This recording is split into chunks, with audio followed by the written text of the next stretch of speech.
Self control اگر میرے وجود میں ضبط نہیں ہے، مثلا اگر مجھے کوئی گالی دے رہا ہے میں فوراً بھڑک اٹھتا ہوں، کیوں؟ کیونکہ میرے اندر سیلف کنٹرول نہیں ہے، میں اپنی ذات پہ کنٹرول کرنے کی توانائی اور طاقت نہیں رکھتا۔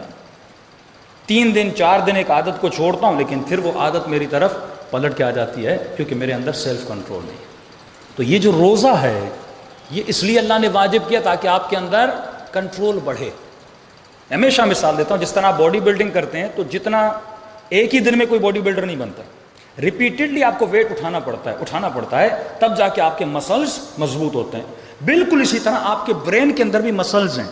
یہ برین کے مسلز کب مضبوط ہوتے ہیں؟ جب آپ ایک کام کو ریپیٹڈلی کرتے ہیں، اتنا کرتے ہیں آپ کے برین کے مسلز مضبوط ہو جاتے ہیں۔ اب آپ کا ول پاور مضبوط ہوتا ہے، جب ول پاور مضبوط ہوتا ہے تو وزڈم پاور مضبوط ہو جاتا ہے اور آپ کے اندر کنٹرول پیدا ہو جاتا ہے کہ جو انسان دن میں 3 بار کھائے خدا کہتے ہیں اب نہیں کھاؤ، ظاہر سیلف کنٹرول ہوگا تو روزہ۔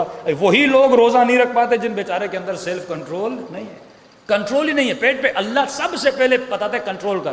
کیوں نماز کی اتنی پابندی ہے؟ اس وقت پہ نماز پڑھ، اس وقت پہ نماز پڑھ، کیوں؟ تاکہ تیرے اندر کنٹرول پیدا ہو، تو اپنے ٹائم کو کیا کر سکے؟ مینیج کر سکے۔ اور جتنا کنٹرول بڑھتا جائے گا، اب شکم پہ کنٹرول ہو گیا، پھر فرمایا اعتکاف میں چلا جا، 3 دن اپنی زبان پر کنٹرول کر، لوگوں سے نہ مل، اپنی سوشل ایکٹیویٹی کو کٹ کر دے۔ جیسے جیسے کنٹرول بڑھتا جائے گا ویسے ویسے تمہارا ول پاور مضبوط ہوگا، اور جب ول پاور مضبوط ہوگا اب تمہارا زبان پر بھی کنٹرول ہوگا، تمہارا کانوں پر بھی کنٹرول ہوگا، تمہارا ہاتھوں پر بھی کنٹرول ہوگا۔ اگر کوئی گناہ کی طرف لے جائے گا تم کہو گے نہیں حرام ہے، میں اس گناہ کی طرف نہیں آؤں گا۔ تو جس کے وجود میں سیلف کنٹرول ہے وہی انسان اپنے نفس کی معرفت کو حاصل کر سکتا ہے۔ صلوات پڑھے محمد و آل محمد۔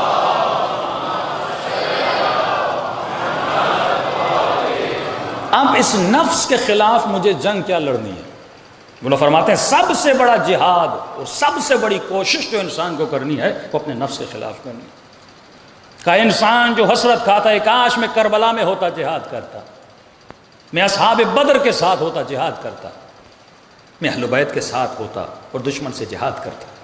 میرے امام فرماتے ہیں انسان تو ابھی بھی جہاد کر سکتا ہے، وہ جہاد بدن کا جہاد تھا، تو آج بھی چاہے تو اپنے نفس کے ساتھ۔ سب سے بڑا دشمن، یزید سے بھی بڑا دشمن تیرا نفس ہے۔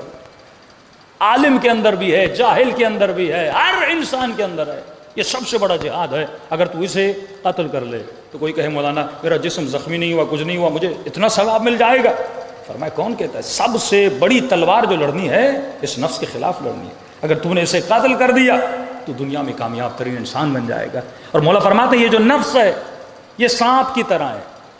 یہ مت سمجھنا کہ تم نے 4 روزے رکھ لیے، 5 نمازیں پڑھ لی، 6 مجلسیں سن لی، 1 سال سے نماز شب پڑھ رہے ہو اور 2 سال سے زیارت عاشورہ پڑھ رہے ہو، اس کا مطلب نفس مر گیا۔ فرمایا نہیں، یہ اتنا بدبخت ہے یہ تھوڑی دیر کے لیے سو جاتا ہے، تجھے دھوکہ دیتا ہے، اب میں چلا گیا، میں نہیں ہوں، پھر اچانک سے تیرے وجود میں بیدار ہو جاتا ہے۔ تو فرمایا ہمیشہ چوکس رہا کرو، یہ ایک سرکش گھوڑا ہے جسے تمہیں رام کرنا ہے، اور جب یہ رام ہو جاتا ہے فرماتے ہیں اس کو اپنا تابع دار غلام بناؤ۔ امام حسین کو آواز ہے کیا؟ ایا ایھۃ النفس المطمئنہ، جب تو بلند مراتب پہ آتا ہے تو تمہارا نفس مطمئن ہو جاتا ہے، اب جو تو کہتا ہے یہ نفس تیری اتباع کرتا ہے۔ تو اس کی بھی ٹریننگ ہے کہ جتنی عبادات اللہ نے واجب کی، مثلا اللہ نے خمس واجب کیا، کیوں واجب کیا؟ صرف اسی لیے کہ وہ دیکھتا ہے کہ تمہارے دل میں جو گرہ لگی ہوئی ہے وہ مال کے ساتھ بندھی تو نہیں ہوئی، وہ تمہیں آزاد کرنا چاہتا ہے۔ اب ویسٹرن ورلڈ کا کلچر کیا تھا کہ یہ لنڈے میں جتنے کپڑے آتے ہیں، ہمارے اتنے مومنین بزنس بھی کرتے ہیں ادھر ادھر، اب پتہ نہیں ہے کہ شریعت کے اعتبار سے یہ بزنس کتنا صحیح ہے کتنا غلط ہے۔ وہاں پہ وہ چیریٹی کے طور پہ اپنے جتنے پرانے کپڑے ہیں غریب ملکوں میں بھیج دیتے ہیں، یہاں پہ وہ استری شستری کر کے نئے شے کر کے پھر دوسرے ممالک میں بیچتے ہیں۔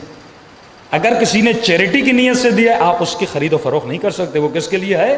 غریب کے لوگ کر رہے ہیں، لنڈے میں جائیں بوٹ بک رہے ہیں، کپڑے بک رہے ہیں سب، اور آپ بھی جا رہے ہیں خریدتے جا رہے ہیں۔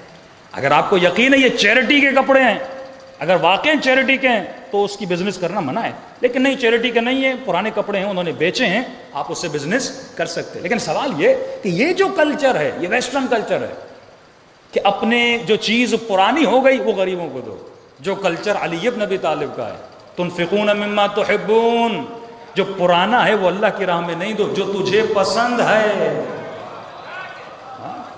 یہ کردار ہے علی بن ابی طالب۔ مولا 2 کپڑے لیتے ہیں، ایک اپنے لیے ایک عنبر کے لیے، درزی نے 2 کپڑے جدا کیے، ایک اعلیٰ کپڑا تھا ایک تھوڑا سادہ سا تھا، اس نے اعلیٰ مولا کو دیا جو ہر آدمی کرتا ہے، غلام کے لیے سادی چیز لیتا ہے، اپنے لیے اچھی لیتا ہے، اور جو سادہ تھا وہ قمبر کو دیا۔ امام نے کہا ایسا کیوں کر رہا ہے؟ جو اچھے والا ہے وہ قمبر کو دے، جو سادہ والا ہے وہ علی کو دے۔ قمبر نے کہا مولا آپ آقا، آپ مولا، آپ اچھا لباس پہنے۔ فرمایا قمبر علی بوڑھا ہو چکا ہے، تو جوان ہے، جوانوں پر اچھی چیزیں اچھی لگتی ہیں، ہاں تو معیاری چیز پہن۔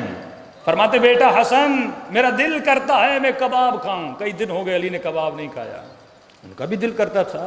ہاں تو امام حسن نے بڑے دنوں کے بعد بابا کے دل کر رہا ہے، مولا جاتے ہیں کباب بناتے ہیں، گھر میں لاتے ہیں، سفرے پہ رکھتے ہیں، اچانک در پہ فقیر کی آواز آتی ہے کوئی مجھے کھانا دینے والا۔ فرمایا حسن یہی کباب اٹھا اور اسے دے۔ کہ بابا کوئی اور غذا اسے دیتا ہوں، گھر میں اور بھی ہے۔ فرمایا نہیں حسن، جو دل غذا جس غذا کے لیے علی کا دل کر رہا تھا، مطلب یہ مجھے پسند تھا، اب میں وہی دوں گا۔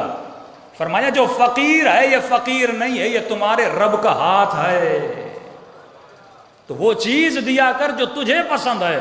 فرمایا حسن علی کا پیٹ تو نمک سے بھی بھر جائے گا، لیکن میں وہ چیز دوں گا جو علی کو پسند۔ یہ کردار اہل بیت ہے، لیکن ہمارے پاس وہی ویسٹرن کلچر ہے۔ ہاں بھائی سال کا اینڈ ہو گیا، دیکھو جتنے پرانے کپڑے بیوی نے نکال دیے، بچوں کے نکال دیے، بیٹوں کے نکال دیے، اب وہ بھی تو اچھی بات ہے، لیکن صرف یہ نہ کرو کہ جو چیز پرانی ہے وہ فقیروں کو دو، یہ کردار اہل بیت نہیں ہے۔ اور یہ کب ہوتا ہے؟ جتنے بھی واجبات ہیں، وہ خمس ہو، وہ زکوٰۃ ہو، وہ روزہ ہو، یہ تمام تر اس لیے ہیں تاکہ تو اپنے نفس کو مارے اور تمہارے وجود میں اطاعت پروردگار عالم پیدا ہو جائے۔ صلوات پڑھے محمد و آل محمد پر۔